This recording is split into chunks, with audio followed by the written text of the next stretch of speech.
Hi!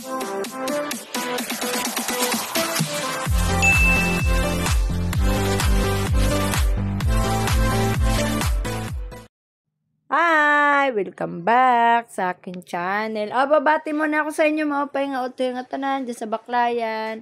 Eto pala si Primo. Nandito kami guys sa SM. Ayan dumedede na siya. Kakain kami kasi dito sa SM. Malaki na siya guys. Ayan 1 year and 1 month. Ayan, nakaupo siya sa ano ba yung upuan ng ayan guys panay laro. Sinusubo na naman yung kamay niya sa bibig niya. Yan, nagpapa-arte-arte. Tingnan mo. Pa-cute-cute si Primo. Ayan, guys. Clap your hands ng clap your hands si Primo. Ayan, nakasakay pala siya sa nakaupo pala siya sa high chair. Ayan, guys. Tingnan mo. Clap your hands. Si Primo, malaki na kasi siya.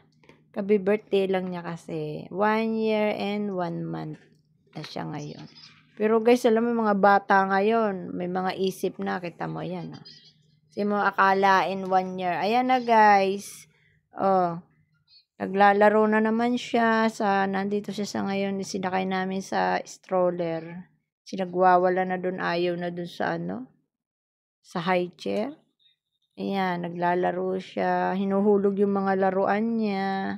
Ang likot ni Primo. Malikot na siya guys. Gusto niya lakad ng lakad. Nagwawala nga kanina yan. Kaya nilagay namin. Ayan. Dumede na. Gutom na siya. Ayan dede na siya. Dede ng dede. Wala nang ginawa kung dumede. Ayan guys. Si Primo. Ayan. Nag-arte na naman. Kinunan ko na retrato. Ayan. Nag-post na naman si Primo. Tapos pumunta pala kami ng Pure Gold. Sinakay ko dun sa Ayan, tulog na. Umuwi na kami sa bahay. Ayan na guys, nakatulog na, kakapamasyal. Yan. Paalam na ko sa inyo. Bye!